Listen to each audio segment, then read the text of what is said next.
بسم اللہ الرحمن الرحیم۔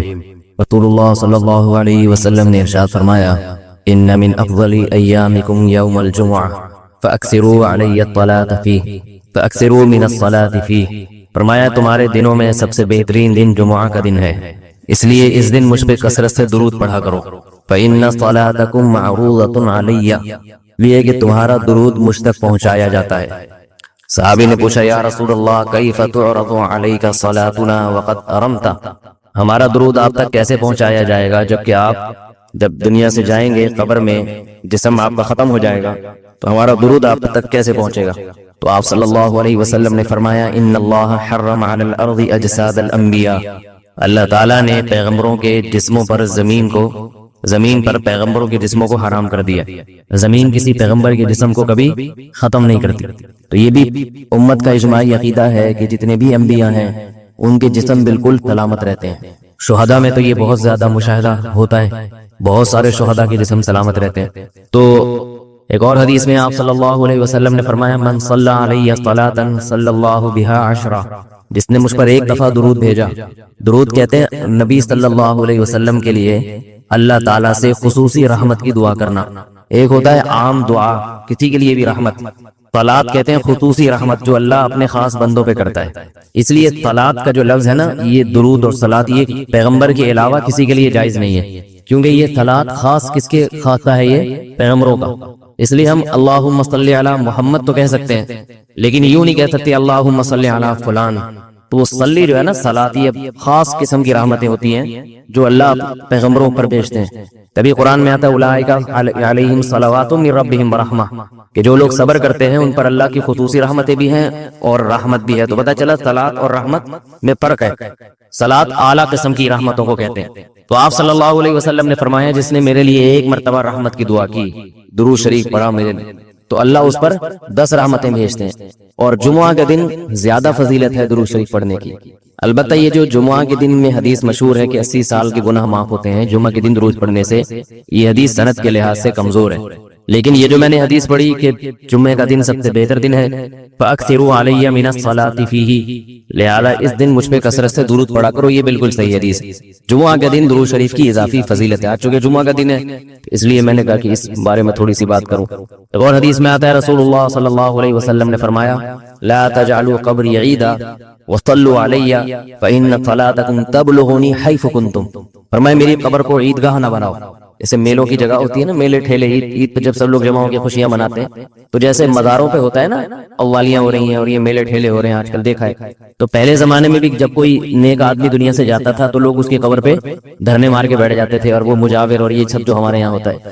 تو آپ صلی اللہ علیہ وسلم نے منع کیا کہ میری قبر کے ساتھ یہ کچھ مت کرو، البتہ مجھ پہ درود پڑھا کرو، اور فرمایا کہ تم جہاں سے بھی درود پڑھو گے یہ مجھ تک پہنچے گا۔ اور حدیث میں رسول اللہ صلی اللہ علیہ وسلم نے فرمایا، ما من احد یسلم علی الا رد اللہ علی روحی فارد علیہ، کہ جب بھی کوئی مجھ پر سلام بھیجتا ہے اللہ میری روح کو میرے جسم میں لوٹاتے ہیں اور میں اس کے سلام کا جواب دیتا ہوں۔ اب یہ کیسے ہوتا ہے؟ چونکہ یہ برزخی زندگی میں ہے، لہذا اس کی کیفیات میں اور گہرائی میں جانے کی اجازت نہیں ہے۔ جیسے اللہ بہتر سمجھتے ہیں یہ ہوتا ہے، اس کی حقیقت کا ہمیں علم پوری طرح نہیں ہے، برزخی زندگی ہے۔ اور حدیث میں آتا ہے رسول اللہ صلی اللہ علیہ وسلم نے فرمایا کہ رغم انف رجل ذکرت عنده فلم يصلي علی، اس شخص کی ناک خاک آلودہ ہو جائے جس کے سامنے میرا نام لیا جائے، میرا تذکرہ ہو اور وہ مجھ پہ درود نہ پڑھے۔ ایک اور حدیث میں آپ صلی اللہ علیہ وسلم نے فرمایا، البخیل من ذکرت عنده فلم يصلي علی، وہ شخص کنجوس ہے، بخیل ہے جس کے سامنے میرا نام آئے اور مجھ پہ درود نہ پڑھے۔ یعنی اتنی بڑی شخصیت اور اتنے بڑے محسن اعظم کا تذکرہ آ رہا ہے اور اس کی زبان سے دعا بھی نہیں نکلتی، تو اس سے بڑا کنجوس دنیا میں کون ہو سکتا ہے؟ ایک اور حدیث میں آپ صلی اللہ علیہ وسلم نے ایک شخص کو دعا مانگتے ہوئے دیکھا جس نے درود شریف پڑھے بغیر دعا شروع کر دی، تو آپ صلی اللہ علیہ وسلم نے فرمایا اس نے دعا میں جلدی کی ہے۔ پھر فرمایا تم میں سے جب کسی شخص کو دعا مانگنی ہو تو پہلے اللہ کی حمد و ثنا پڑھے، پھر مجھ پر درود بھیجے۔ قرآن مجید میں بھی اللہ نے حکم دیا، ان اللہ وملائکتہ یصلون علی النبی، کہ اللہ اور اس کے فرشتے، اللہ بھی رحمت بھیجتے ہیں اور فرشتے بھی رحمت کی دعا کرتے ہیں۔ یا ایھا الذین آمنوا صلوا علیہ وسلموا تسلیما، اے ایمان والو تم بھی محمد صلی اللہ علیہ وسلم پر درود بھیجا کرو اور سلام بھیجا کرو۔ درود اور سلام میں فرق یہ ہے کہ درود اللہ کی رحمت اور سلامت کہتے ہیں کہ ہر برائی سے، ہر مشکل سے، ہر مصیبت سے بچائیں۔ تو کمال جبھی ہوتا ہے جب اللہ ہر شر سے بچا لے اور اضافی رحمتیں بھی بھیجے. تو علماء نے درود شریف کی حکمتوں میں لکھا ہے کہ درود شریف جو اللہ نے ہمیں پڑھنے کا حکم دیا، اس کی بنیادی وجہ تو سب کو معلوم ہے کہ سب سے زیادہ احسانات اس کائنات میں اللہ کے بعد کس کے ہیں؟ محمد صلی اللہ علیہ وسلم. آپ صلی اللہ علیہ وسلم کے احسانات سب سے زیادہ ہیں انسانیت پر. انسان کو انسان آپ صلی اللہ علیہ وسلم نے بنایا، اور اہل اسلام تو سب سے زیادہ ان احسانات کے تلے دبے ہوئے. تو ہم کوئی بھی عبادت اگر کر رہے ہیں، دعا بھی اگر مانگ رہے ہیں، تو یہ بھی کس کی وجہ سے توفیق مل رہی ہے؟ نبی صلی اللہ علیہ وسلم، کیونکہ آپ صلی اللہ علیہ وسلم نے ہی یہ ساری چیزیں سکھائی ہیں. تو ہر کام میں حکم یہ ہے کہ بھئی جس کا احسان ہے، جس کی وجہ سے تمہیں یہ رہنمائی ملی، پہلے اس کا بھی تو کچھ خیال کرو، اس کا بھی جو ہے نا اللہ سے اس کے لیے دعا مانگو تاکہ تمہاری طرف سے بھی کچھ شکر ہو. دوسری بات علماء نے لکھی ہے کہ اس میں حکمت یہ ہے کہ درود شریف پڑھنے سے توحید کا عقیدہ مضبوط ہوتا ہے. وہ توحید، درود شریف نبی سے دعا نہیں ہے بلکہ اللہ سے دعا ہے. کس کے لیے؟ نبی کے لیے. تو پتہ یہ چلا کہ نبی پر بھی اللہ کی رحمتیں ہوں گی، اور دعا کون مانگ رہا ہے؟ ہم مانگ رہے ہیں. تو اس میں نبی سے مانگنے کا دروازہ بند کر دیا کہ نبی سے مانگنے کا اسلام میں کوئی تصور نہیں ہے، بلکہ نبی کے لیے بھی اللہ سے مانگا جائے گا. تو جب نبی کے لیے بھی اللہ سے مانگنے کا حکم ہے تو اپنے لیے نبی سے کیسے مانگنے کا حکم ہو گیا؟ سمجھ میں آ رہی ہے بات کہ نہیں آ رہی؟ یعنی نبی کے لیے بھی کس سے مانگنے کا حکم ہے؟ اللہ سے. تو اپنے لیے کس سے مانگیں گے؟ بطریق اولا ہم پھر اللہ سے مانگیں گے. تو اس سے عقیدہ توحید مضبوط ہوتا ہے. اور تیسری بات یہ کہ علماء نے لکھا ہے کہ جب درود شریف پڑھیں تو اس نظریے سے نہ پڑھیں کہ نبی ہماری دعا کے محتاج ہیں. نبی اللہ کی رحمت کے تو محتاج ہیں، یہ تو درود شریف سے پتہ چلتا ہے، لیکن اللہ کی وہ رحمت اس وقت بھی ہوتی اگر ہم یہ دعا نہ مانگتے. تو ہمیں اس لیے ہے کہ ہم بھی انگلی کٹا کے شہیدوں میں نام لکھوا لیں. سمجھ رہے ہیں نا؟ اس کی حضرت مولانا اشرف علی تھانوی رحمہ اللہ نے بڑی پیاری مثال دی.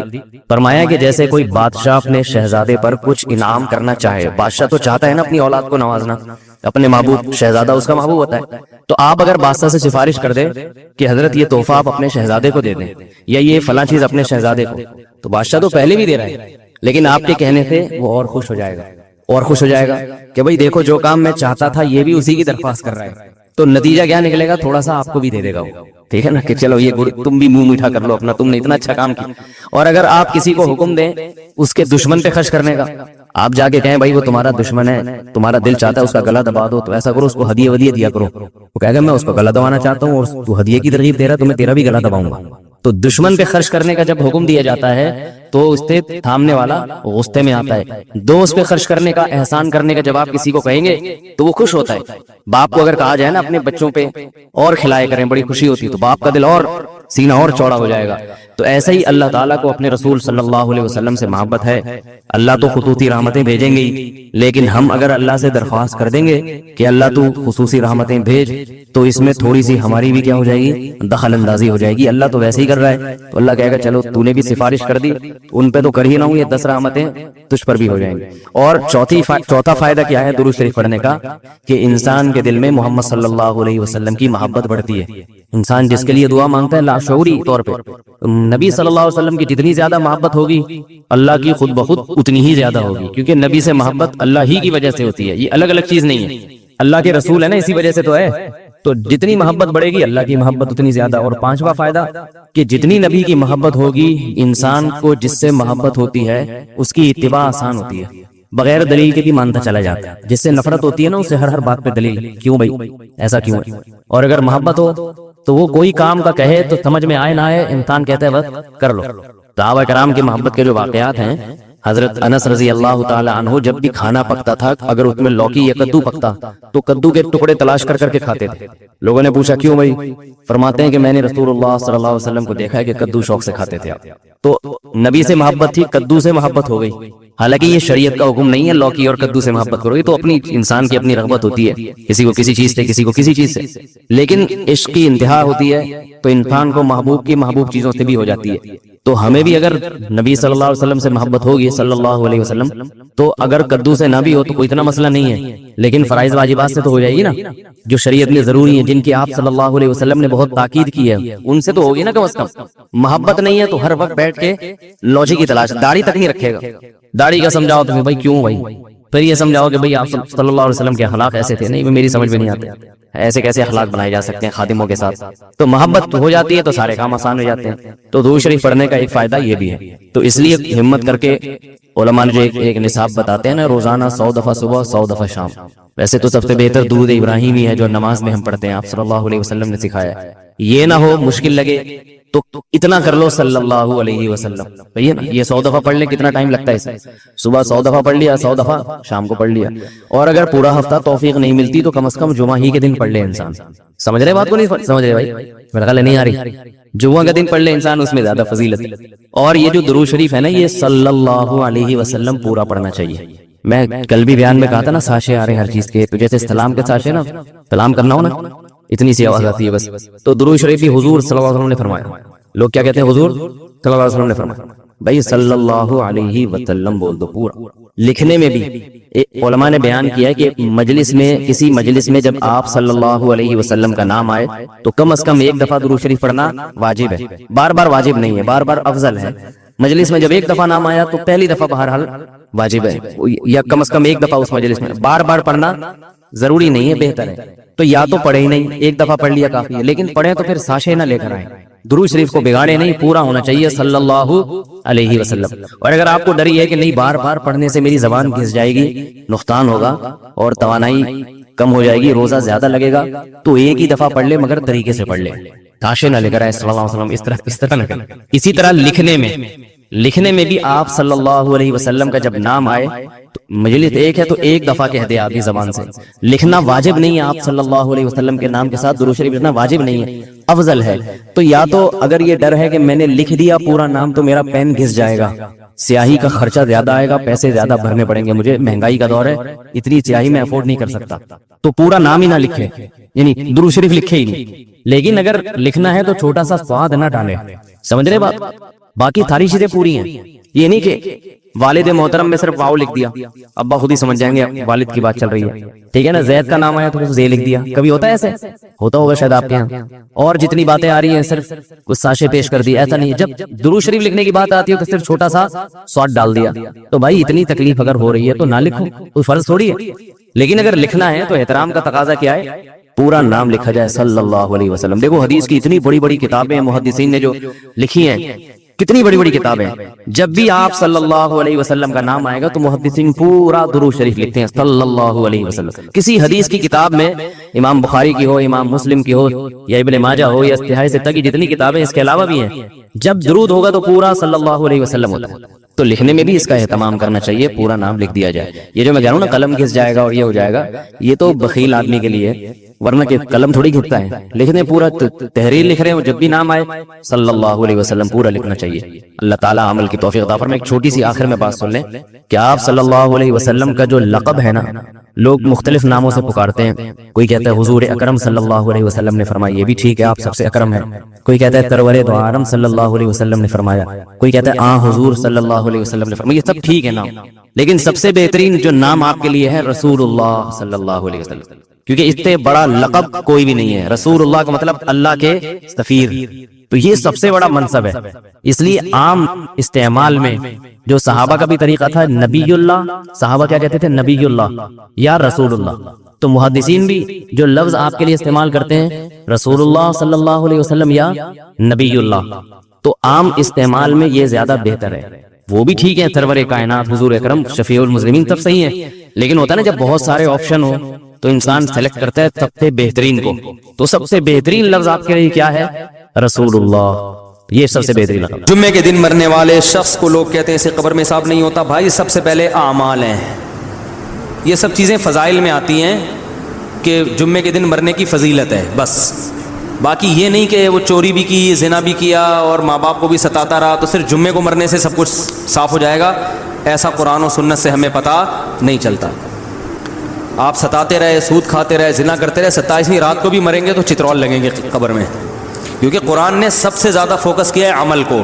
اگر پھر جمعہ ہفتے سے کام چل جاتا تو یہ پیغمبروں نے جو اتنی تکلیفیں اٹھائی ہیں یہ نہ اٹھاتے. بس پیغمبر دنیا سے یہ کہہ کے چلے جاتے تمام حضرات کوشش کریں جمعے کو مریں. وہ بس یتیموں کے حقوق اور یتیم کا مال جو کھاتے ہیں، آگ کے انگارے کھا رہے ہیں، اور زنا پر جو سزائیں رجم کی اور کوڑے لگنے کی اور آگ کی وعیدیں، اور ماں باپ کو ستانے والے کی بخشش نہیں ہوگی، وہ عورت جو شوہر کی ناشکری ہو، یہ سب ختم ہو جاتی نا. تو اسی طرح یاد رکھو جمعے کے دن مغفرت ہو جاتی ہے مرنے والے کی، بشرطے کہ جو زہر آخرت کے عذاب کا ذریعہ بنتا ہے نا، یتیموں کا مال کھانا، والدین کے حقوق ادا نہ کرنا، اس زہر سے بچے. تو پھر جو چھوٹی موٹی جراثیم ہے نا وہ جمعے سے کیا ہو جائیں گے؟ وہ معاف ہو جائیں گے. تو صغیرہ گناہ، چھوٹے موٹے جو گناہ ہوتے ہیں وہ لیلۃ القدر میں مرنے سے بھی معاف ہو جاتے ہیں، جمعے میں مرنے سے بھی معاف ہوتے ہیں. جمعے میں مرنے سے تھوڑے والے جراثیم، لیلۃ القدر میں تھوڑے اور اسٹرانگ جراثیم مر جاتے ہیں. لیکن یہ جو آپ جائیدادیں کھا کے بیٹھے ہوئے ہو بہنوں کی وراثت کے، حج فرض ہوا وہ نہیں ادا کیا آپ نے، ماں باپ کو ستایا، یہ اتنے بڑے بڑے جراثیم ہیں، یہ لیلۃ القدر کا اسپرے ان پہ کام بولو بھائی نہیں کرتا. تو اس کے لیے اللہ نے قرآن میں جو توبہ کا طریقہ بتایا ہے اور حقوق العباد ہے تو وہ واپس کرنے پڑیں گے، وہی طریقہ ہے. بعض لوگ بہت غلوف کرتے ہیں، جو بھی لیلۃ القدر میں مر گیا بس وہ ڈائریکٹ جنت میں، ایسا نہیں ہے. اور یاد رکھو جو کبیرہ گناہ کا مرتکب ہو کھلے عام، تو شریعت نے اس کو فیور کرنے کی اجازت نہیں دی ہے. اسی طرح کوئی بڑا گناہ گار ہو، کھلے عام ہو، چھپ کے گناہ کرنے والے کا تو حکم ہے شریعت میں پردہ ڈالو، چھپاؤ، کیسے ہی بڑا ہو، کھلے عام جرم کر رہا ہے، تو پھر اسلام میں حکم یہ ہے کہ اس کو جنت میں پہنچانے کی کوشش بولو مت کرو. کھلے عام زانی ہے، ڈاکو ہے، لاکھوں لوگوں کی جان لے لی اور مر گیا 27ویں رات کو، اب آپ کہہ رہے ہیں جنت میں جائے گا. یہ اس کا مطلب آپ لوگوں کے جذبات سے کھیل رہے ہیں. آپ یہ نہ کہیں کہ جہنم میں جائے گا، کیونکہ یہ تو اللہ ہی کو پتہ ہے کہاں جائے گا، لیکن کم از کم یہ بھی نہ کہیں کہ جنت میں جائے گا. اگر برے الفاظ سے یاد نہیں کریں تو اچھے الفاظ سے بھی یاد نہ کریں. سورہ کہف کا نام تو سنا ہے نا، حدیث میں اس کی بڑی فضیلت بھی ہے. ایک کام آپ لوگ ضرور کریں کہ دیکھو جو حافظ قرآن نہیں ہے نا وہ کچھ متعین صورتیں ضرور یاد کریں قرآن مجید کی. ٹھیک ہے، پورا قرآن حفظ نہیں ہوتا، کچھ متعین صورتیں ہیں جیسے سورہ یاسین ہے، سورہ ملک ہے. سورہ ملک کی تو بڑی فضیلت ہے. اسی طرح سورہ کہف ہے، یہ بھی زبانی یاد کریں. سورہ سجدہ ہے، یہ بھی زبانی یاد کریں. اور 30واں پارہ بھی مکمل زبانی اور 29واں بھی مکمل زبانی. یہ 2 پارے ہر ایک کو حفظ ہونے چاہیے، 29واں اور کیونکہ نمازوں میں پڑھے جاتے ہیں. 29واں 30واں مکمل یاد کر لیں، سورہ یاسین یاد کر لیں، سورہ ملک یاد کر لیں اور سورہ کہف یاد کر لیں، سورہ سجدہ یاد کر لیں. سمجھ رہے ہیں؟ سورہ واقعہ یاد کر لیں، سورہ رحمان بھی یاد کر لیں. اگر سورہ رحمان یاد کرنا ذرا مشکل ہے، سورہ واقعہ یاد کر لیں. تو یہ چند صورتیں آپ یاد کریں گے نا تو اس کا فائدہ کیا ہوگا کہ تہجد میں آپ لمبی نماز پڑھ سکتے ہیں. دیکھو سورہ کہف جمعے کے دن فضیلت ہے نا، تو وہ جمعے کی رات کو تہجد میں پڑھ لو سورہ کہف، فضیلت بھی حاصل ہو جائے گی اور نماز کا ثواب بھی مل جائے گا. جن لوگوں کو قرآن کا حصہ یاد نہیں ہوتا وہ تہجد لمبی رکعتیں پڑھ ہی نہیں سکتے. وہ قلم طرح سے بس پڑھتے رہیں گے، رکوع کریں گے پھر اٹھیں گے. تو وہ تہجد میں جو ہے نا کچھ اپنا سینے میں اتنا قرآن محفوظ رکھنا چاہیے تاکہ کبھی انسان کی طبیعت میں نشاط ہوتا ہے، وہ لمبی نماز پڑھنا چاہتا ہے تو پڑھ سکے. وہ سمجھ رہے ہیں؟ 30واں پارہ ہے، ایک پارہ تہجد میں پڑھ لیں مکمل 30واں پارہ. تو یہ تھوڑا تھوڑا روزانہ قرآن مجید یاد کیا کریں. کیا ہو گیا بھائی؟ روزانہ آج سے عزم کریں کہ ہم روزانہ قرآن کا بے شک کچھ نہیں 4 لائنیں زبانی یاد کر لیں گے. ایک صفحے 15 لائنوں والا قرآن لے لیں، کیونکہ زیادہ تر حافظ میں نے دیکھے 15 لائنوں کے. ایک ہی ہمیشہ یاد، جب بھی قرآن حفظ کرنا ہے نا تو ایک ہی جیسے قرآن سے حفظ کرنا ہے، ورنہ بہت کنفیوز ہو جائیں گے. بھائی قرآن جو چھپتے ہیں نا ان میں کچھ 15 لائنوں والے ہوتے ہیں، کچھ 16 لائنوں والے ہوتے ہیں. کوئی سورت 15 لائنوں سے یاد کر لی، کوئی 16 سے، بہت کنفیوز ہو جائیں گے. پوری زندگی ایک جیسے قرآن سے ہی پھر پڑھا جاتا ہے.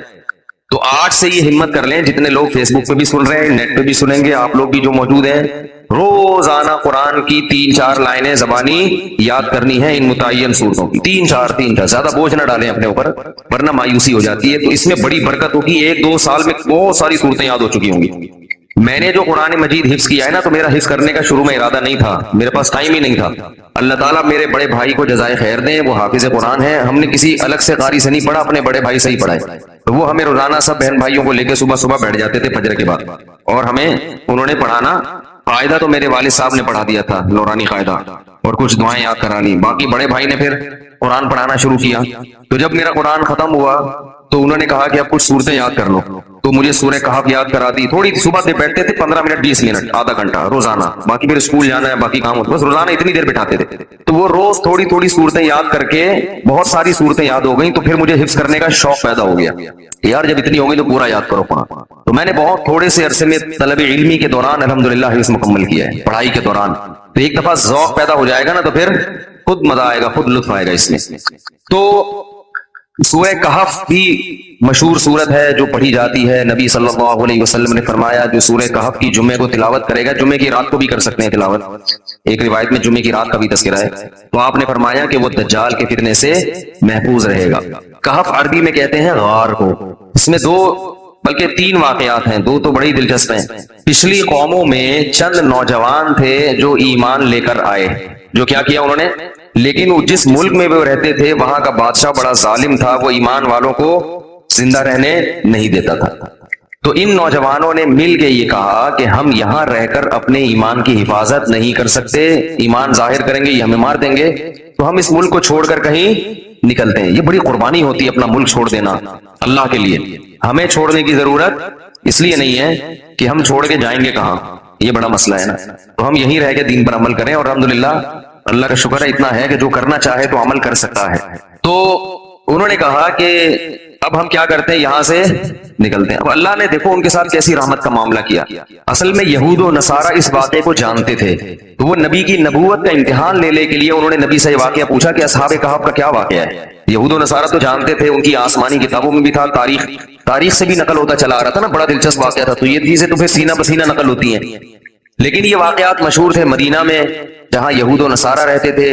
اہل مکہ کو ان چیزوں کا علم نہیں تھا, تو انہوں نے نبی کا امتحان لینے کے لیے پوچھا کہ اصحاب کہف کا کیا واقعہ ہے. تو اس پر اللہ تعالیٰ نے سورہ کہف نازل کی اور بتایا انہم فدیۃ آمنوا بربہم, چند نوجوان تھے جو اپنے رب پر ایمان لائے. اکثر توبہ کی توفیق جوانی میں ملتی ہے, چاہے گناہوں سے توبہ کرنی ہو یا کفر سے توبہ کرنی ہو. میں نے بوڑھوں کو بہت کم دیکھا اسلام قبول کرتے ہوئے, بلکہ دیکھا ہی نہیں. جتنے میں نے غیر مسلم مسلمان ہوتے ہوئے اپنی زندگی میں دیکھے ہیں وہ سب کیا ہوتے ہیں, جوان. حالانکہ اس وقت مزے اڑانے کی عمر ہوتی ہے.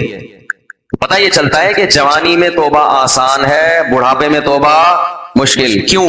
جوانی میں جیسے گناہوں کا جوش ہوتا ہے تو گناہ سے بچنے کا جذبہ بھی جوانی میں ہی پیدا ہوتا ہے, کیونکہ جوش کا ہونا ضروری ہے گناہ کے لیے بھی اور توبہ کے لیے بھی. کیا ہو گیا بھائی ایک آگ بھڑکتی ہو نا جسم میں, گناہ کی بھی آگ بھڑکتی ہے اور گناہ سے توبہ کے لیے بھی جذبہ چاہیے. بڑھاپے میں جذبات کیا ہو جاتے ہیں, ٹھنڈے. نہ گناہ کا وہ جذبہ رہتا ہے اور نہ گناہ سے توبہ کا وہ جذبہ رہتا ہے, لہذا نیوٹرل ہو جاتا ہے. جس حال میں جوانی گزاری اسی میں رہتا ہے, کہتا ہے چھوڑو اب کیا توبہ کرنی, بس آرام سے مجھے زندگی گزارنے دو, مرنے دو آرام سے, چاہے وہ کفر کافر ہو یا گنہگار ہو. اس لیے یہ نہیں کہ بڑھاپے میں توبہ قبول نہیں ہے, قبول تو بڑھاپے میں بھی ہے, مگر بڑھاپے میں توبہ کی توفیق ملتی نہیں ہے. تو اس لیے جوانی میں ہی توبہ کر لو, اور اسی سال کر لو, اور اسی رمضان میں کر لو, اور اسی اعتکاف میں کر لو, اور ابھی کر لو. شیطان کہے گا کل عید کے بعد کروں گا, پہلے 2-4 فلمیں دیکھوں گا عید کے بعد جو نئی ریلیز ہوں گی ہیں, اور پھر جو ساری مستیاں اپنی پوری کروں گا, نکالوں گا, مزے اڑاؤں گا, پھر کیا کروں گا, تسلی سے آخر میں توبہ کر لوں گا. جس نے یہ سوچ کے توبہ کو ڈیلے کیا, مؤخر کیا, اس سے بڑا بے وقوف دنیا میں کوئی نہیں ہے. ایسا نہیں ہوتا, کرنی ہے تو کرو ابھی. اللہ تعالیٰ توبہ کی توفیق دے. آج رات اٹھ کے نا اللہ سے خوب گڑگڑا کے مانگے, اللہ جتنے گناہ تھے ہم نے چھوڑ دیے, بس ہمت کرو, ہمت کے بغیر دنیا میں کچھ بھی نہیں ہوتا. تو نوجوانوں نے کیا کہا, بھائی ہمت کرتے ہیں. فتیہ, قرآن کیا کہہ رہے ہیں, نوجوان تھے. فتن کی جمع فتیہ آتی ہے. تو انہوں نے کہا کہ بھائی وَإِذِ اعْتَزَلْتُمُوهُمْ وَمَا يَعْبُدُونَ إِلَّا اللَّهَ فَأْوُوا إِلَى الْكَهْفِ, چلو یہاں سے بھاگ کے کسی غار میں پناہ لیتے ہیں, وہاں جا کے سوچیں گے کہ کل کرنا کیا ہے, اگلا پلان کیا. ابھی تو یہاں سے نکلو, یہاں رہ کے کچھ نہیں ہو سکتا. انہیں کیا پتا تھا کہ ان کی اس قربانی پر اللہ ان کو کیسا نوازنے والا ہے. اللہ بڑا شکور ہے. اللہ کا ایک نام ہے شکور. شکور پتہ ہے کسے کہتے ہیں, قدردان. آپ تھوڑا کریں اور وہ نوازے بہت زیادہ, اس کو شکور کہتے ہیں. تھوڑی قربانی آپ دے گے مگر وہ نوازے گا بہت زیادہ. اللہ ایسا کرتے ہیں. تو یہ نوجوان نکل کے گئے ہیں اور انہوں نے غار میں کیا کی, پناہ لی, وہاں بیٹھ چلے گئے, نیند آ گئی, سو گئے. ساتھ ان کا کتا بھی تھا. حفاظت کے لیے کتا رکھنا بولو بھائی جائز, بلا وجہ کتا رکھنا حرام ہے. نبی نے فرمایا جس نے بلا وجہ کتا رکھا روزانہ ایک قرات اس کی نیکیاں کم ہوتی رہیں گی. ایک قرات پہاڑ کے برابر ہوتا ہے, روزانہ اس کی نیکیاں ضائع ہوتی رہیں گی. اسلام میں کتا پالنا بلا وجہ جائز نہیں ہے. ضرورت کے لیے, شکار کے لیے پال سکتے ہیں. شکاری کتے ہوتے ہیں نا کہ شکار وکار کرنا ہے, یا گھر میں طوطے پالے ہوئے تو ان کی شکار کے لیے کتا رکھا ہوا ہے. تو یہ ہوتا ہے طوطوں کی حفاظت کے لیے کتے رکھنے پڑتے ہیں بعض دفعہ. تو لیکن کتے کو بتا دیں کہ صرف طوطوں کی حفاظت کے لیے ہے. لوگ کتا پالتے ہیں ڈاکوں سے حفاظت کے لیے, اس کو بتاتے نہیں ہے, وہ ہر ایک کو کاٹنا شروع کر دیتا ہے. تو وہ اپنا کتا بھی ساتھ لے گئے حفاظت کے لیے کہ بھائی کہیں پہرے وہرے کا کام آئے گا. تو غار میں ان کو نیند آئی اور کتا کہاں بیٹھا ہوا ہے؟ غار کے کنارے پہ. وہ حفاظت کے لیے بیٹھا ہوا تھا کہ بھائی کوئی آئے گا تو بھونک کے ان کو بتائے گا بھائی بندہ آیا ہوا کوئی. تو اب جو ہے قرآن کہتا ہے کہ ہم نے ان پہ نیند کو مسلط کر دیا, سو گئے. وَلَبِثُوا فِي كَهْفِهِمْ 300 سِنِينَ وَازْدَادُوا 9 309 سال سوئے ہیں. کتنے؟ 309 سال. وَنُقَلِّبُهُمْ ذَاتَ الْيَمِينِ وَذَاتَ الشِّمَالِ. اگر انسان ایک ہی پہلو پہ لیٹا رہے نا تو زمین کھا جاتی ہے اس کو. تو اللہ فرماتے ہیں ہم ان کو کروٹیں بھی دلاتے رہے. وَتَرَى الشَّمْسَ إِذَا طَلَعَتْ تَزَاوَرُ عَنْ كَهْفِهِمْ ذَاتَ الْيَمِينِ وَذَاتَ الشِّمَالِ وَإِذَا غَرَبَتْ تَقْرِضُهُمْ. جب سورج نکلتا تھا تو وہ بھی کترا کے نکلتا تھا. روشنی جائے گی مگر تیز دھوپ نہیں جائے گی تاکہ سورج کی جلن, سورج کی کرنیں ان کی اسکن کو خراب نہ کریں. اور اللہ فرماتے ہیں 309 سال تک کتا جس انداز میں بیٹھا رہا ہے, لَوِطَّلَعْتَ لَوَلَّيْتَ مِنْهُمْ رُعْبًا وَلَمُلِئْتَ مِنْهُمْ فِرَارًا. وہ کیا ہے؟ لَوِطَّلَعْتَ عَلَيْهِمْ لَوَلَّيْتَ مِنْهُمْ فِرَارًا وَلَمُلِئْتَ مِنْهُمْ رُعْبًا. کہ تم اس کتے کو دیکھتے تو روب کی وجہ سے وہاں سے بھاگ جاتے. اللہ نے کتے پر ایسا روب ڈال دیا کہ کوئی بھی اس کے قریب بھڑک نہیں سکتا, تاکہ ایسا نہ ہو کہ 309 سال میں ظاہر ہے کتنے لوگ یہاں سے گزریں گے, غار میں جا کے ان کو نقصان نہ پہنچائے. تو کتے کی ایسی وحشت. 309 سال کے بعد اللہ نے ان کو اس دوران کیا ہوا, وہاں حکومت کا کیا ہو گیا, بادشاہ مر گیا, پوری رعایا تبدیل ہو گئی. کوئی نیک بادشاہ آ گیا اس ملک میں جو توحید پرست تھا اور نیک لوگوں کی قدر کرتا تھا. پوری رعایا تبدیل ہو گئی, حکومت تبدیل ہو گئی 309 سال میں. تو یہ 309 سال کے بعد سو کے اٹھے ہیں. اب پریشان ہے کہ یار ہم کتنا سوئے ہیں. کسی نے کہا کہ ہم 24 گھنٹے سوئے ہیں, کسی نے کہا کہ نہیں بھائی آدھا, کیونکہ یہ تو سوچ ہی نہیں سکتے تھے نا اتنے 100 سال تک ہم سوتے رہے. تو ایک نے کہا کہ اللہ ربکم اعلم بما لبثتم, اللہ کو پتا ہے بھائی کتنا سوئے ہیں, چھوڑو اس بحث میں کیا پڑھنا, 24 گھنٹے یا آدھا دن یا ایک دن, چھوڑو کیا کرنا اس بحث. تو ایسا کرو فبعثوا بورقکم هذه الى المدینہ. کیا ہوا بھائی؟ فبعثوا بورقکم هذه الى المدینہ. یہ سکہ رائج الوقت لے کے جاؤ. کیا کرو؟ سکہ رائج الوقت. یہ رائج الوقت میں خود لگا رہا ہوں کیونکہ آج کسی کا نکاح پڑا ہے نا جمعے میں, اس میں لکھا تھا 1 لاکھ روپے سکہ رائج الوقت. تو یہ پرانی اصطلاحات پتہ نہیں لوگ کیوں استعمال کرتے ہیں بھائی. رائج الوقت ہی ہے اور کیا ہوگا. بیوی رائج الوقت ہے, دولہا رائج الوقت چل رہا ہے, تو سکہ بھی کون سا ہوگا؟ رائج الوقت ہی ہوگا. تو یہ جو جاہل لوگوں نے اور یہ اسلام کا اور عجیب سے چیز بنا دی ہے نا. ایک ہمارے ایک جاننے والے ڈاکٹر ہیں, وہ کہتے ہیں میں نے سنا تھا کہ نافرمان کی روح بہت مشکل سے نکلتی ہے اور جو نیک لوگ ہوتے ہیں ان کی روح آسانی سے نکلتی ہے. تو میں تو جب گیا یورپ میں تو میں نے بہت سے گوروں کو بڑے آرام سے مرتے ہوئے دیکھا اور بہت سے نیک لوگوں کو بڑی مشکل سے مرتے ہوئے دیکھا. تو یہ کیا ہے؟ تو کہہ رہے مجھے تو اسلام کے بارے میں اشکالات شروع ہو گئے. میں نے کہا آپ نے جن سے یہ تقریر سنی ہے نا کہ نیک لوگ کی روح آرام سے نکلتی ہے, بروں کی مشکل سے نکلتی ہے, انہوں نے آدھی بات بتائی ہے, پوری نہیں بتائی. میں نے کہا یہ تو صحابہ کے دور میں نے کہا اگر آپ حدیثیں پڑھ لیتے, ایک آیت سے کبھی تھوڑی مسئلہ حل ہوتا ہے. آپ کسی کی ایک بات لے رہے ہیں, دوسرے موقع پہ جو اس نے تشریح کی ہے وہ آپ نہیں لے رہے. میں نے کہا معاذ اللہ, اگر کسی کی کوئی موت کی کسی کو بہت تکلیف ہو رہی ہے, یہ اس معاذ اللہ اس کے برے ہونے کی علامت ہے, تو یہ تو پھر کفر ہے. حدیث میں آتا ہے کہ آپ صلی اللہ علیہ وسلم کو موت کی تکلیف دوسروں سے زیادہ ہوئی ہے. آپ صلی اللہ علیہ وسلم فرمایا اوعکو کما یوعکو رجلان منکم, مجھے بخار میں اتنی تکلیف ہوتی ہے جتنی تم میں سے 2 آدمیوں کو ہوتی ہے. آپ پر جب بیماری آتی تھی نا آپ کو تکلیف دوسروں سے زیادہ ہوتی تھی. اور امی عائشہ رضی اللہ تعالی عنہا فرماتی ہیں کہ نبی صلی اللہ علیہ وسلم کا سر مبارک میری گود میں تھا جب آپ کی روح نکلی ہے, اور آپ کو آپ کی جو میں نے موت کی تکلیف دیکھی ہے, جس شدت میں آپ جس تکلیف میں تھے, اس کے بعد مجھے کسی کی موت کی جو آسانی سے کوئی دنیا سے گیا ہو نا, اس کے مرنے پر مجھے کبھی رشک نہیں آیا. رشک کا کیا مطلب کہ بھئی یہ اتنی آسانی سے چلا گیا تو اس کا مطلب یہ زیادہ اچھا تھا, اور معاذ اللہ آپ صلی اللہ علیہ وسلم کے اعمال کم تھے, تو یہ تو ممکن نہیں ہے نا. کہتے ہیں مجھے کبھی کسی پہ رشک نہیں آیا کہ آرام سے مر گیا تو بہت نیک ہوگا. ٹھیک ہے نا, بہت مشکل ہے سمجھانا. امی عائشہ فرماتی ہیں کہ یعنی امی عائشہ کی حدیث کا مفہوم بیان کر رہا ہوں کہ نبی صلی اللہ علیہ وسلم کی موت کے وقت جو تکلیف کی حالت تھی اس کو جب سے میں نے دیکھا ہے, تو امی عائشہ کی بات کا خلاصہ یہ ہے کہ اب اگر میں کسی کو دیکھتی ہوں نا کہ آرام سے روح نکل رہی ہے, یعنی آرام سے مر رہا ہے, دنیا سے جا رہا ہے, تو مجھے اس پہ رش نہیں آتا کہ وہ بہت نیک ہوگا. کیا مطلب؟ اس کا نیک عمل سے تعلق بولتے کیوں نہیں ہے, لیکن ہمارے ہاں سارا مدار کس پر ہے؟ مرنے کے بعد شکل کیسی ہے اس کی؟ آڑا ترشا ہو گیا تو جہنم میں جا رہا ہے اس کا مطلب. اور اگر مرا ہوا ہے دانت کھلے میں ایسا لگ رہا ہے مسکرا رہا ہے, سیدھا کہاں جا رہا ہے؟ او بھائی اگر خدا نخواستہ کوئی لکوے کا مریض تھا, کوئی فالج کا مریض تھا, وہ تو مرے گا تو اس کا تو بیچارے کا ہوگا تھوڑا سا چہرہ بھی ٹیڑھا ہو سکتا ہے, کچھ بھی ہو سکتا ہے, نیک لوگوں کا بھی ہو سکتا ہے. تو مدار کس پر ہے؟ اعمال پر. اور نیک لوگوں کو بعض دفعہ موت کے وقت ڈبل تکلیف دی جاتی ہے. ایک تو اس لیے دی جاتی ہے, یا تو اس لیے کہ کوئی گناہ ان کا باقی رہ گیا ہوتا ہے.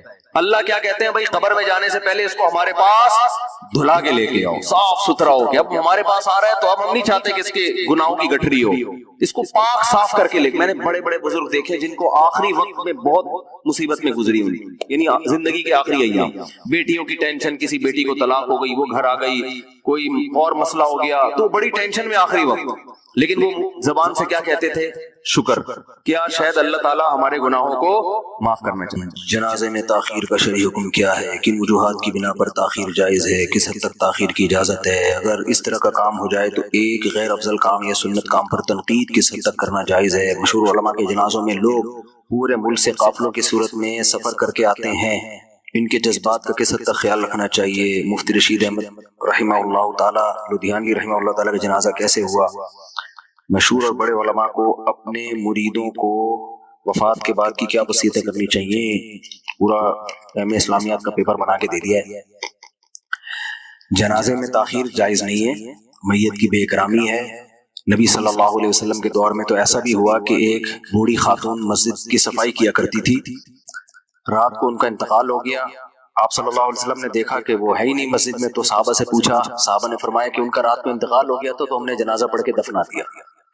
تو آپ صلی اللہ علیہ وسلم نے فرمایا مجھے ضرور بتا دیتے تاکہ میری نماز سے ان کو فائدہ ہوتا ہے. پھر آپ نے قبر پہ جا کے ان کے لیے دعا کی. تو اس سے پتہ چلتا ہے کہ نبی صلی اللہ علیہ وسلم کو بھی نہیں اٹھایا گیا, رات کو انتقال ہوا, بس رات کو دفن کر دیا ان کو. تو جنازے میں تاخیر ٹھیک نہیں ہے. باقی ابھی بہت بڑے بزرگ حضرت مختار صاحب رحمہ اللہ تعالی, حضرت شیخ الحدیث مولانا زکریا رحمہ اللہ تعالیٰ کے خلیفہ تھے, بڑے اللہ والے بزرگ تھے, بڑے اللہ والے. اللہ تعالیٰ ان کی مغفرت کرے. لا نزکی علی اللہ احدا, جو ہمیں معلومات ہے ان کے بارے میں, جو ان کی جو تعلیمات ہے, ظاہر ہے 100% یقینی دعویٰ تو کسی کے بارے میں نہیں کیا جا سکتا. اللہ نے ان سے دین کا بہت کام لیا ہے. کے پی کے میں ان کا جو اجتماع ہوتا تھا, بہت بڑا اجتماع ہوتا تھا. ہمارے جامعۃ الرشید سے بھی اساتذہ جاتے تھے وہاں ان کی صحبت میں. میرا بھی بہت دل کرتا تھا جاؤں, لیکن میں مشہور ہو گیا ہوں, میرے لیے کہیں آنا جانا بڑا مشکل ہو گیا ہے. کہیں بھی بیٹھو تو سیکھنے کی نیت سے, جتنے بھی اللہ والے بزرگ ہیں, ہم لوگ تو بزرگوں کو مانتے ہیں نا, ہم لوگ کے یہاں بزرگ بھی ہوتے ہیں. بہت سے لوگوں نے تو بزرگ لیس بنا دیا سوسائٹی کو. انہوں نے تو یہ پیغام دیا کہ بابے سارے ہی غلط ہیں, اور ونس اپون اے ٹائم کوئی بزرگ ہوا کرتا تھا, اب کوئی بزرگ ہے ہی نہیں. تو یہ بالکل غلط ہے. بزرگوں کی ایک بہت بڑی تعداد ہر دور میں رہے گی. تو انہی بزرگوں میں سے ایک حضرت مولانا مختار صاحب تھے, اللہ ان کی مغفرت فرمائے, ان کے درجات کو بلند فرمائے. تو ان کے جنازے میں بھی کچھ تاخیر ہوئی ہے, جس پہ لوگوں نے مجھے بہت کال کی کہ آپ اس پہ ری ایکشن ریکارڈ کرواؤ کہ علماء کے جنازوں میں تاخیر ہو رہی ہے. علماء بیانات میں تو کہتے ہیں جنازہ جلدی ہو, اور عملی طور پر میرے پاس جو معلومات ہیں میں ان کے حساب سے بتا رہا ہوں. ان کے جنازے میں تاخیر مجھے جو پتا چلا ہے دھن کی وجہ سے ہوئی ہے. وہاں دھن بہت زیادہ تھی, ٹریفک. میں ابھی لاہور میں تھا نا, ہاتھ کو ہاتھ سجائی نہیں دے رہا تھا. جو آدھے گھنٹے کا سفر وہ 4-5 گھنٹے میں ہو رہا تھا. تو میری معلومات کی حد تک جو ہے ان کے جنازے میں تاخیر ہوئی ہے دھن کی وجہ سے, بہت زیادہ دھن تھی. باقی اصولی طور پہ دیکھو مسئلہ یہی ہے, اور یہ ہمارے ہاں ہوتا ہے اکثر, بڑے لوگوں کا جب انتقال ہوتا ہے تو بہت ٹائم لگتا ہے جنازے میں. حضرت مفتی رفیع عثمانی صاحب رحمہ اللہ تعالیٰ کا انتقال ہوا. حضرت مفتی تقی عثمانی صاحب نے آرڈر دیا تھا کہ فوراً جنازہ پڑھا دیا جائے, لیکن ان کے جو بیٹے تھے انہوں نے تاخیر کروائی کسی وجہ سے, واللہ عالم. تو مفتی تقی صاحب نے کہا بھائی اب ولی کی اجازت کے بغیر ہو نہیں سکتا. یعنی دل سے یہ بتا دیا کہ میں اس پہ خوش نہیں ہوں عملی طور, یعنی اب میرے اختیار میں نہیں ہے نا. ایک چیز اختیار میں نہیں ہے تو پھر اس پہ تو مکلف نہیں ہوتا. بتاؤ کسی کا انتقال ہو جائے اور اس کا بیٹا کہہ رہا ہو جنازہ نہیں پڑھانا, تو پھر امام کیا کرے گا؟ بیٹے سے تھوڑی لڑے گا. تو اب ان کے بیٹے نے کیوں کہا وہ جانے, ان کے بیٹے جانے.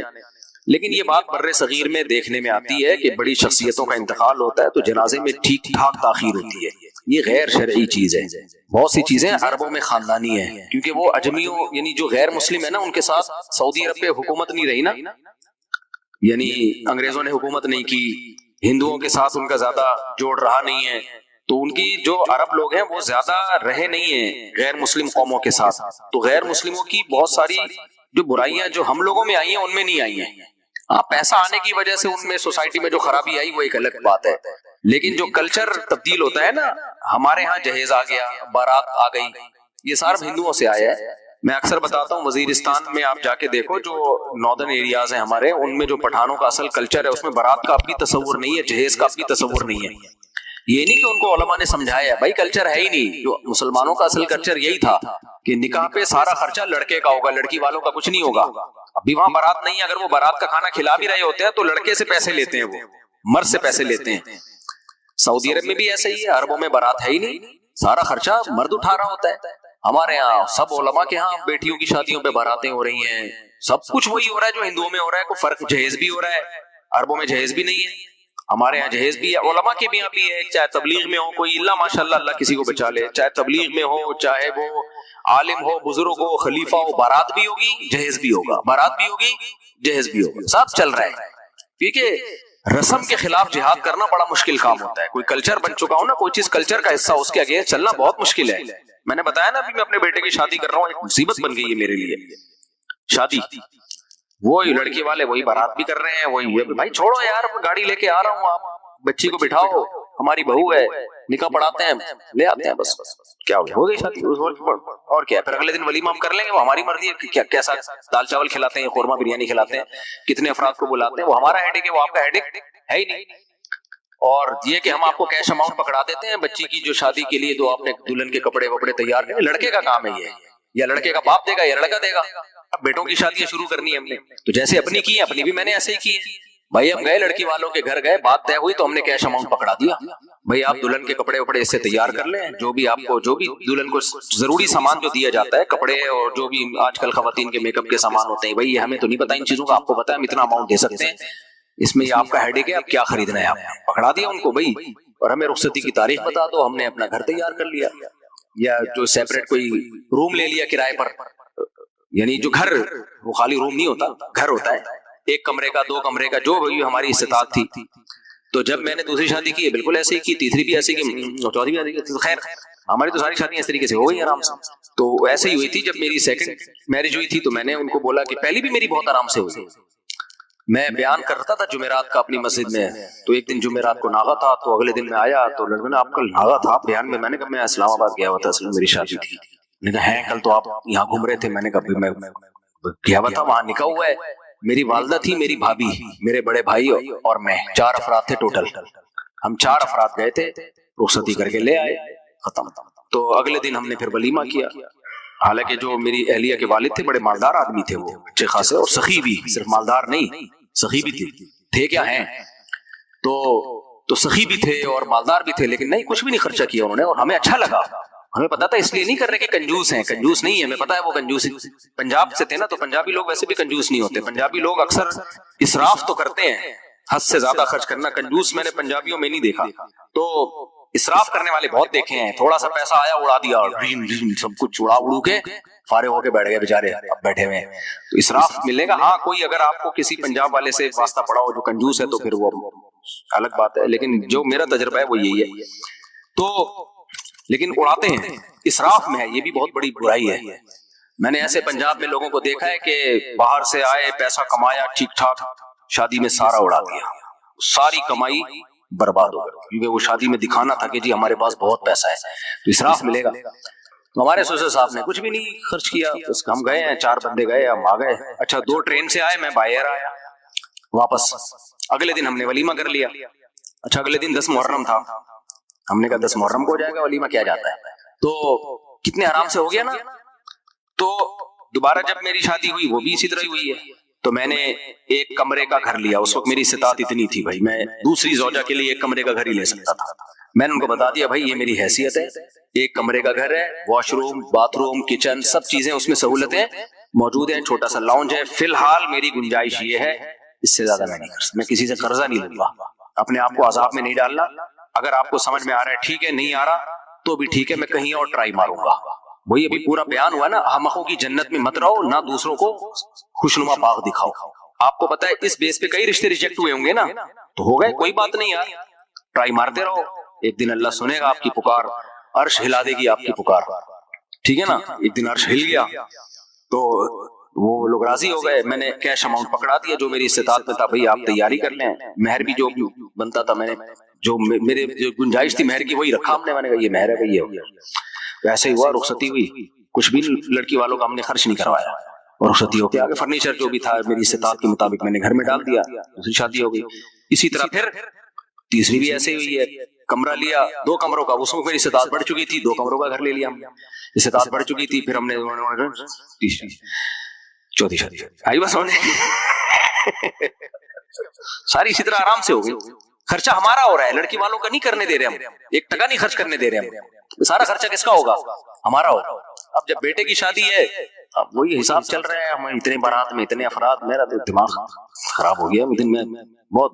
نہیں وہ پھر ڈیٹیں طے ہو رہی ہیں, فلاں تاریخ کو ہوگی, پھر لڑکی والے پھر بھائی اتنا ٹائم نہیں ہے ہمارے. تو بچوں کی لائن لگی ہوئی ہے, تبھی تو لوگ بچے پیدا نہیں کرتے یار. ایک بچہ عذاب جان ہے بھائی, ایک بیٹی عذاب جان ہے. بیٹے عذاب جان اس لیے کہ ان کی تو کرنی نہیں ہے. وہ جب اسٹیبل ہو جائیں گے, اپنے پاؤں پہ کھڑے ہو جائیں گے, جب وہ اتنے لاکھ کمائیں گے, چاہے وہ اس دوران زنا کرنا شروع کر دے, ڈپریشن, یا تو زنا کرے گا یا ڈپریشن سے پاگل ہو جائے گا. پراٹھے پھوڑ رہا ہے, اس کو پھر تبلیغ میں جائے گا سیروزے کے لیے, کبھی 4 مہینے کے لیے جائے گا, ٹھیک رہے گا, پھر آ کے پھر بولے گا یار پھر ویسے ہی ہونا شروع ہو رہا ہوں میں جیسا جانے سے پہلے تھا. تو میں کہتا ہوں پراٹھے کھانا چھوڑ دے بھائی. تو ایک عذاب بنایا بھائی. تو بیٹوں کی شادی پہ بھی پھر یہی مسئلے ہوتے ہیں, لیکن اس کا حل لوگوں نے سوچا کرنی نہیں ہے. بیٹیوں کی تو کرنی ہے نا, ایک بچی ایک مصیبت بنی ہوئی ہے. تو یہ ہندوؤں پہ سوٹ کرتی ہیں یہ چیزیں میرے بھائی. ہم مسلمان ہیں اور یہ علماء کے گھروں میں بھی سب کچھ ہو رہا ہے, اللہ ماشاءاللہ جس کو اللہ نے بچا لیا. حضرت حکیم اختر صاحب رحمہ اللہ تعالیٰ کے سلسلے کے بارے میں پتا چلا ہے وہ اس پہ بڑے سخت ہیں ان چیزوں پہ, وہ بہت بائیک آؤٹ کرتے ہیں ان چیزوں کا. اچھی بات ہے, اللہ ان کو اور ہمت دے. اب جب بیٹے کا نمبر آیا ہے تو پھر وہی لڑکی والے فلانا ڈمکانا. میں نے ان کو فون بھی کیا, میں نے کہا بھائی دیکھو ہلکا رہو یار, خود بھی ہلکے رہو, ہمیں بھی ہلکے رکھو. میں نے کہا ہم آئیں گے, آپ کو کچھ کیش اماؤنٹ پکڑا دیں گے, 3-4 دن کا ٹائم لے لو, دلہن کے جو ڈریسنگ کی تیاری میں ہوتا ہے وہ ٹائم لے لو, میں گاڑی لے کے آؤں گا, میری یہی گاڑی ہے, پیچھے 4 گارڈ بیٹھے ہوں گے, پوری سیکیورٹی کا پورا انتظام ہے, انشورنس کی ضرورت ہی نہیں ہے. اور آپ کے گھر میں نکاح پڑھا کے بہو کو بٹھا کے لے آئے, پھر حوالے کر دیا بہو کو کس کے, بھائی اس کے شوہر کے حوالے کر دیا الگ. پہلے میں نے ان کے لیے گھر کا انتظام کر لیا ہے, یہ سارا میں اپنے خرچے پہ کر رہا ہوں, کیونکہ اس کی ابھی اتنی آمدن ہے نہیں کہ وہ سب کچھ کر سکے. اس کو بولا ہے بیوی کو سنبھالنا تیرے ذمہ ہے, یہ نہیں کہ انڈے کے پیسے بھی مجھ سے لے رہا ہے آ کے, دہی کے پیسے بھی, ابو دہی دے دو, دہی چاہیے, چٹنی چاہیے, یہ سارے خرچے کون کرے گا؟ ہاں شادی کے موقع پہ جو خرچہ ہوتا ہے مجھے پتا ہے, وہ کمیٹیاں ڈال کے کون, یہ تو وہ میں کر دیتا ہوں. اس کے بعد پھر کیونکہ ذمہ داریاں ڈالے بغیر کام نہیں چلتا. اگر آپ نے لڑکے کی ذمہ داریاں نہیں ڈالی نا, بہو بھی اپنے ذمے میں لے لی, تو بڑے خطرات ہوتے ہیں آج کل کے نوجوانوں کے, پھر وہ پڑ جائے. تو اس لیے جو نوجوان لوگ شادیاں کرتے ہیں نا, تو میں ان کے اباؤں کو کہتا ہوں ذمہ داری اسی پہ ڈالنی ہے آپ نے, نکاح کرا دو اپنی ذمہ داری پہ. آگے بیوی کی ذمہ داری کس پہ ہوگی؟ اس پہ ہوگی. ذمہ داری اٹھائے گا تو پھر کام بھی کرے گا, محنت بھی کرے گا. بعض لوگوں نے یہ کیا کہ کہا کہ بہو کا خرچہ بھی ہمارے ذمہ, وہ پھر لڑکے اپاہج ہو گئے. جب بیوی بھی مل گئی, خرچہ بھی مل گیا, اس کی ذمہ داری بھی نہیں ہے, تو آج کل کی جو نئی نوجوان نسل مارکیٹ میں آ رہی ہے نا, وہ تو سست ہو جاتی ہے, وہ پب جی کھیلتا رہے گا سارا دن بیٹھ کے. تو اس لیے ذمہ داری تو اس کے کندھوں پہ ڈالو. ہاں جو بچہ پڑھائی کر رہا ہے, بہت زیادہ پڑھائی میں محنت کر رہا ہے, پھر اس کی بہو کا, اس کی بیوی کا خرچہ آپ اپنے ذمہ لے لو, کیونکہ وہ محنت کر رہا ہے. بھائی ایک کام کرو, یا تو پیسہ کماؤ یا پڑھائی کرو, دونوں ہی نہیں کر رہے تو پھر میرے بھائی بہو کا خرچہ نہیں اٹھاؤ. جن لوگوں نے یہ کیا ہے نا وہ بہت روئے خون کے آنسو. تو اس لیے یہ حماقت کبھی نہیں کرنا. ہاں بچہ میڈیکل کالج میں پڑھ رہا ہے بڑی دل جمی کے ساتھ, آپ نے دیکھا یار یہ محنت کر رہا ہے, تو اس کا مطلب یہ ذمہ داری اٹھائے گا, تو اس کی شادی اپنے خرچے پہ کرے گا. کہ چلو یار جب تک تم بیٹا کمانے کے قابل نہیں ہوتے, گھر میں 2 روٹی زیادہ پک جائے گی, ہماری بہو ہوگی, بیٹی ہماری بھی تو ہوگی نا وہ بہو, تو ہم کھلا دیں گے اس کو. اولاد کی حدیث میں آتا ہے کہ انسان کو اس کی گھر والی کی طرف سے, اس کی اولاد کی طرف سے, اس کے جسم کی طرف سے تکلیفیں پہنچتی رہتی ہیں اور اس کے گناہ معاف ہوتے رہتے ہیں. حتی لقی اللہ طاہرا مطہرا, جب اللہ کے پاس آتا ہے نیٹ کلین, بالکل گناہوں سے پاک صاف ہو گیا. لیکن یہ تکلیف ہوتی ہے جس میں صبر کی توفیق بھی ملتی ہے, کیونکہ اللہ دے رہا ہے نا تکلیف, اور اللہ سزا کے طور پہ نہیں بلکہ کفارے کے طور پہ, تاکہ ہمارے پاس آئے تو صاف ستھرا ہو گئے. تو اس تکلیف میں پھر صبر کی توفیق, اس لیے علماء کہتے ہیں جس تکلیف میں صبر کی توفیق مل رہی ہے سمجھ لو یہ رحمت ہے. یہ کیا ہے؟ رحمت. یہ اللہ آپ کو بنانا چاہ رہا ہے کچھ. اب لوگ کہتے ہیں یہ والی تکلیف کیوں, وہ والی کیوں نہیں آئی ہے, یہ تو بہت زیادہ ہو گئی. تو بھائی اللہ سے کوئی نہیں لڑ سکتا, وہ جو دے رہا ہے وہ اس پہ صبر کرو. اسی کو کہتے ہیں تقدیر پر رضا, جو اللہ نے مقدر کیا ہے اب اس میں کیا ہے کوشش کریں گے اللہ سے عافیت مانگیں، اے اللہ ہمیں تکلیفیں نہیں چاہیے، ہم تو ویسے ہی کمزور ہیں، ایسا نہ ہو تکلیف میں اور یا نافرمانی پہ نہ آ جائیں، ہمیں تو خوشیوں بھری زندگی چاہیے، اور اللہ ان خوشیوں میں شکر کی توفیق دے کے گناہ معاف کر دے، ٹھیک ہے نا؟ جیسے لوگ حکیم کے پاس جاتے ہیں، حکیم صاحب کے پاس دو طریقے ہوتے ہیں علاج کے، ایک طریقہ تو یہ کہ بھائی یہ کڑوی گولی ہے، 2-3 کھاؤ گے فٹ فاٹ ہو جاؤ گے، اس میں یہ بھی پرہیز، یہ بھی پرہیز، یہ بھی پرہیز، اور ایک طریقہ ہوتا ہے دودھ جلیبی کھاؤ، علاج لمبا ہو جائے گا لیکن وہ دوا میں کیا ہے؟ دودھ جلیبی، تو آپ کہتے ہو بھائی یہ دودھ جلیبی والا مجھے دے دو، ٹھیک ہے لمبا علاج کروا لوں گا، فائدہ دیر سے ہوگا، لیکن میں یہ کریلے کا جوس نہیں پی سکتا۔ تو ہم نالائق لوگ ہیں، شکر سے بھی انسان کی ترقی ہوتی ہے، تو اللہ سے یہ مانگنا چاہیے اللہ ہمیں نعمتیں دے، تکلیفوں سے بچا اور شکر کی توفیق دے تاکہ ہمارے درجات بلند ہوں۔ تو شکر کے بھی تو بڑے فضائل ہیں نا، تو مانگنے تو کیونکہ عبدیت اور غلامی کا تقاضا یہ ہے کہ اللہ سے عافیت مانگی جائے، لیکن اللہ تکلیف دے دے تو اس پہ صبر۔ تو ہمارے نبی صلی اللہ علیہ وسلم کو ہاں یا تو اس لیے تکلیف ہوتی ہے گناہ معاف، یا اس لیے کہ درجات بلند، اللہ چاہتا ہے کہ بھئی یہ دنیا آزمائش کی جگہ ہے، جب آخرت میں آنا تو اتنا تجھے نوازوں۔ تو ہمارے نبی صلی اللہ علیہ وسلم جنت میں آخرت میں سب سے اعلیٰ مقام کس کا ہوگا؟ سید الانبیاء محمد صلی اللہ علیہ وسلم، حضرت آدم سے بھی زیادہ، نوح علیہ السلام سے بھی زیادہ۔ تو اللہ نے فرمایا کہ آپ کو پروٹوکول دینے کے لیے آخری جو اب آپ کا آخرت کا سفر ہے نا، اس میں مادی تکلیف آپ کو دوسروں سے زیادہ دی جائے گی۔ یہی وجہ ہے کہ حضرت فاطمہ رضی اللہ تعالی عنہ آپ کی شہیدی بیٹی، جب انہوں نے آپ صلی اللہ علیہ وسلم کی اس تکلیف کو دیکھا نا، جو موت کے وقت تکلیف تھی اور جو بخار کی شدت تھی، واہ کرب ابتا، فرماتی تھی ہائے میرے والد کا کرب، بہت زیادہ غمزدہ ہو گئی ان کو دیکھ کر کس قدر تکلیف میں ہے۔ تو آپ صلی اللہ علیہ وسلم نے فرمایا لا کرب علی ابیک بعد الیوم، کیسے تسلی کے جملے، اپنی بیٹی سے فرمایا ہے فاطمہ تیرے باپ پر آج کے بعد کوئی تکلیف، بولو لا کرب علی ابیک بعد الیوم، اس میں بھی آپ صبر کا پہلو تلاش کر رہے ہیں، شکر کر، بس یہ اللہ کی طرف سے آخری ہے، آج کے بعد اے میری بیٹی تیرے باپ پر کوئی تکلیف، اپنی بیٹی کو بھی تسلی دے رہے ہیں کہ غم ہلکا کر، بس یہ اللہ کی طرف سے آخری ہے، آج کے بعد کوئی تکلیف نہیں ہوگی۔ تو ہمارے ہاں وہ بیچارہ تکلیف سے جا رہا ہے، تو یار دیکھا آ گیا نا سامنے، لوگ کہیں یہ دیکھیں ہم تو کہتے تھے بندہ ہی 2 نمبر ہے، اب آ گیا نا، دیکھو کیسے مر رہا ہے۔ اور پیغمبروں کو تکلیف تو دی جاتی ہے، لیکن کوئی ایسا عیب نہیں ہوتا، ایسی بیماری نہیں ہوتی جو لوگوں میں معیوب سمجھی جاتی ہے، یہ نہیں ہوتا، کیونکہ پیغمبر اللہ کے قاصد ہیں، تو اللہ ان کو ہر لحاظ سے امت کو یہ بتانا چاہتے ہیں یہ میرے رسول ہیں، یہ میرے سفیر ہیں۔ تو کوئی بھی ایسی چیز جس کی وجہ سے لوگوں کو ان سے نفرت ہو، یا طبعی نفرت جو انسان کے اختیار میں نہیں ہوتی، تو اللہ ایسی بیماری اور ایسی تکلیف سے بچاتے ہیں ان کو، سمجھ میں آ رہی ہے بات؟ لیکن امتی کو ایسی تکلیف ہو سکتی، یہ جو ختم نبوت کے علماء کہتے ہیں نا مرزا غلام احمد بیت الخلاء میں گر کے مر گیا، تو بعض لوگ کہتے ہیں تو بیت الخلاء میں تو فلاں بزرگ کا بھی انتقال ہوا تھا، فلاں کا بھی بزرگ کا ہو سکتا ہے، پیغمبر کا بیت الخلاء میں انتقال بولو نہیں ہو سکتا، کیونکہ پیغمبر کو اللہ ایسے عیب سے بچاتے ہیں جو انسانوں میں عیب سمجھے جاتے ہیں۔ تو پیغمبر کو ایسی بیماری نہیں ہوتی، جیسے اچھوت کی بیماری ہے کہ کوئی ہاتھ نہیں لگا سکتا اس کو، ایسی بیماری پیغمبروں کو نہیں ہوتی، کوڑ کی بیماری پیغمبروں کو نہیں ہوتی، کیونکہ ایسی بیماری جس سے لوگ گھن کھاتے ہیں، ایسی نہیں، لیکن امتی کو ہو سکتی ہے، امتی کو ایسی بیماری ہو سکتی ہے، اللہ اس کے درجات کیا کرے گا؟ بلند کرے گا اس سے۔ مجھے ایک واقعہ کسی نے سنایا کہ ایک ہندو تھا، اس کو کوڑ کی بیماری تھی، کوڑ نہیں ہوتا گوشت گلنا شروع ہو جاتا ہے، تو یہ بیماری پھیلتی ہے، تو اس کے رشتہ داروں نے بالکل الگ کر دیا اس کو، وہیں سے کھانا پھینکتے ایسے کر کے، کہیں تبلیغی جماعت گئی ان کو پتا چلا، وہ بیٹھ گئے اس کے پاس جا کے، اس کو کھلا بھی رہے ہیں پلا بھی رہے ہیں، تو وہ بڑا متاثر ہوا، یار سب نے چھوڑ دیا اور مسلمان ہو کے، تبلیغ والے تو اکرام کا کوئی موقع الحمدللہ چھوڑتے نہیں، تو وہ مسلمان ہو گیا اور پھر اس کا انتقال ہو گیا تھوڑے دنوں میں۔ اب دیکھو اللہ نے جو اس کو کوڑ کی بیماری میں ڈالا، یہ بیماری اس کے لیے رحمت بن گئی کہ نہیں بن گئی؟ تو کفر کی حالت میں کوئی اچھا کام کیا ہوگا اس نے، اس کے بدلے میں اللہ نے اس کو کیا دے دیا؟ کوڑ کی بیماری۔ اب دنیا کہے گی یار عام کافر جو اچھے کام نہیں کرتے وہ تو فٹ فاٹ گھوم رہے ہیں، اور یہ تھوڑا بہت خیال کرتا تھا، اس کو اللہ نے کیا دے دیا؟ بھائی اس کو دیا اس لیے کہ اللہ کو پتا ہے کہ جی کوڑ میں ہوگا تو تبلیغ والے آئیں گے، اس کی آؤ بھگت کریں گے، اور یہ کیا ہو جائے گا؟ اسلام میں داخل ہو جائے گا۔ تو اللہ کے کام ہے، یہ اللہ ہی بہتر جانتا ہے۔ تو بعض دفعہ اللہ تکلیف میں ڈالتے ہیں تاکہ آپ کے گناہ دھل جائیں، تو اس لیے موت کی جو تکلیف ہے نا، اچھا اور عین ممکن ہے کوئی بہت بڑا بدماش ہو، بڑے آرام سے مر جائے گا، اور مرنے کے بعد ایسی خوبصورت اسکن ہو جائے اس کی، کیونکہ اسکن کی اچھے یا برے ہونے کا تعلق موسم سے ہے، جینے ٹھیک ہے نا، جس کو برین ہیمریج ہوتا ہے تو چہرہ خراب ہوتا ہے چاہے وہ نمازی ہو. میں نے ایسے پکے نمازیوں کو جن کی نماز کی حالت میں ڈیتھ ہوئی ہے ان کو دیکھا موت کے بعد ان کا چہرہ کالا ہو گیا. یہ بری بات نہیں تھی, یہ کالا اس لیے ہو گیا کہ برین ہیمریج ہوا, رگ پھٹی ہے تو بلیڈنگ ہونا اور ہارٹ اٹیک بھی ہوا پھر ان کو. تو ڈاکٹر کہہ رہے تھے ان کو جلدی دفناؤ کیونکہ یہ بہت جلدی ان کا جسم خراب ہو جائے گا. حالانکہ پھر میں نے خواب میں ان کو جنت میں بھی دیکھا.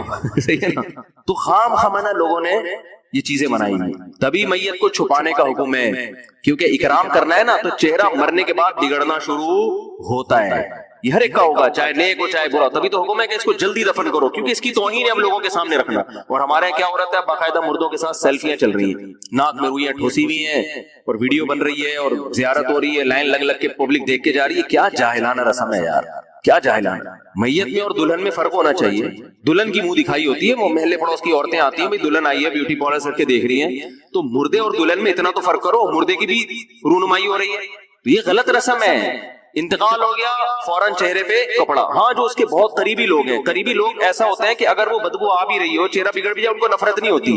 بیٹے کو اپنے باپ سے نفرت نہیں ہوگی چاہے جیسا بھی ہو, چہرہ جیسا بھی بگڑ جائے. وہ کہہ کہ یار میرا اس کا رشتہ خوبصورتی کی بیس پہ تھوڑی ہے.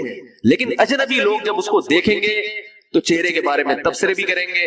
اور ایک صاحب کا انتقال ہوا, میں نے کہا جلدی دفناؤ, چہرہ نہ دکھاؤ. تو انہوں نے کہا لوگ کہیں گے یار لگتا ہے کوئی چہرہ بگڑ گیا اس لیے چھپا رہے ہیں. میں نے کہا اب تو اور چھپانا چاہیے, اس لیے کہ جس کا بگڑ جائے اس کو تو چھپائیں گے تو پھر لوگ یقیناً کہیں گے بگڑا ہوا چہرہ ہے. تو اس رسم ہی کو ختم کر دینا چاہیے. انتقال ہوا فوراً چہرے پہ کپڑا. ہاں بیوی دیکھ سکتی ہے اپنے شوہر کو, یا بیٹے ہیں, یا اس طرح جو بھائی بہن ہیں قریبی, وہ دیکھ لیں. باقی پبلک سے چھپا کے اس کو فوراً کیا کرو, دفن. اب تو قبر میں جا کے بھی دکھا رہے ہوتے ہیں. یہ اجمیوں کی گندی رسم ہے, بری رسم ہے. گندی کا لفظ میں نے تھوڑا سا زیادہ سخت استعمال کیا, لیکن مجھے اس سے زیادہ ہلکا لگ نہیں رہا کوئی لفظ.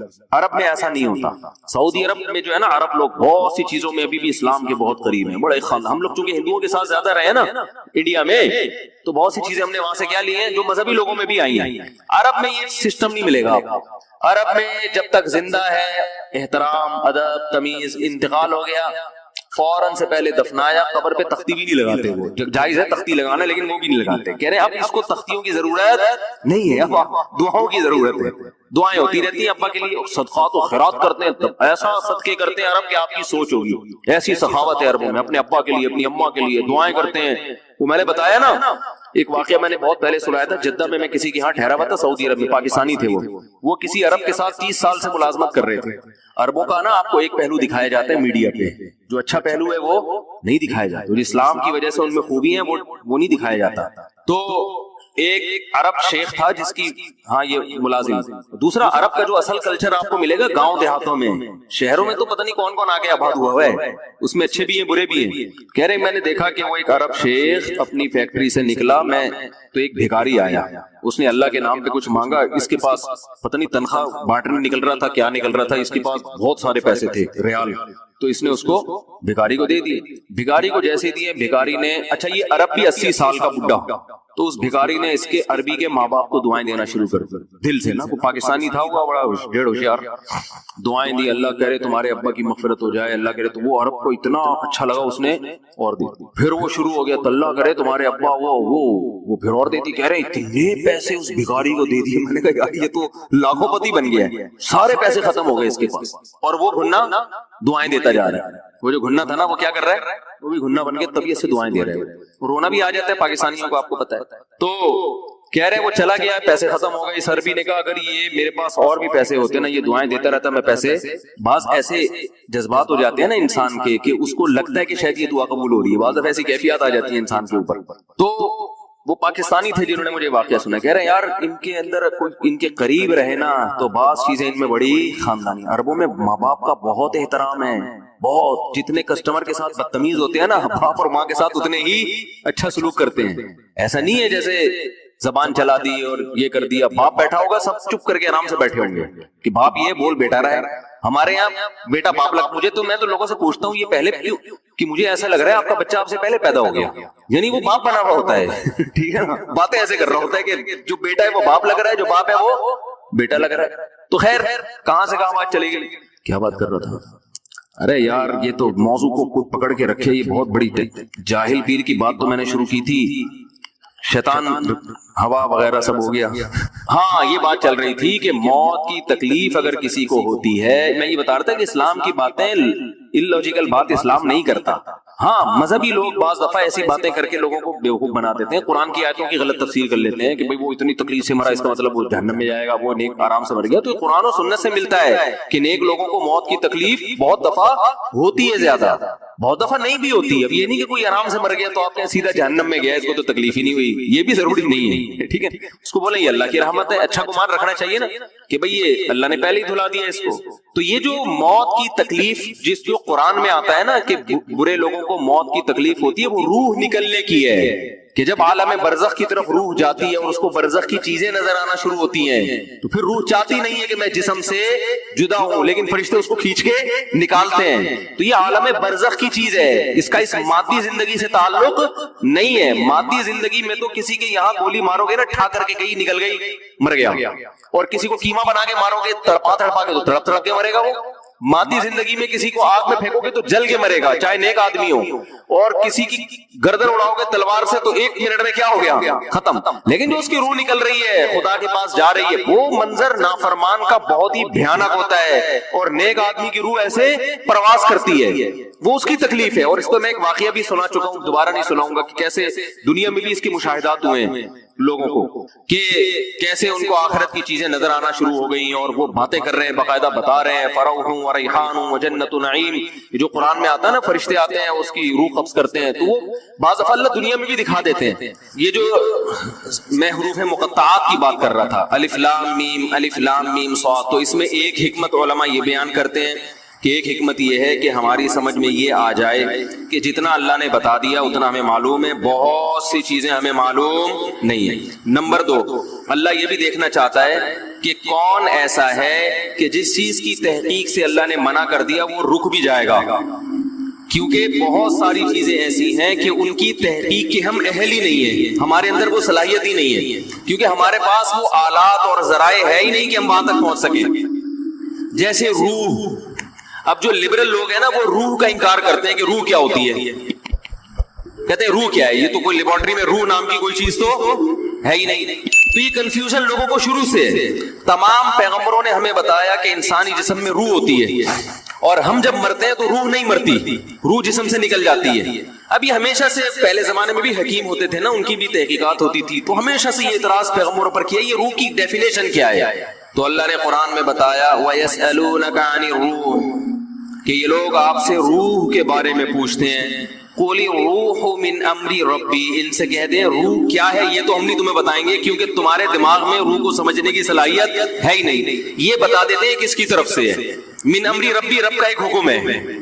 جب وہ باڈی میں ہوتی ہے تو زندہ ہو گئے، جب باڈی سے نکلتی ہے بالکل وہی اسٹرکچر ہے، لیکن نہ دیکھتا ہے، نہ سنتا ہے، نہ بولتا ہے، نہ چلتا ہے، کسی کام کا نہیں ہے.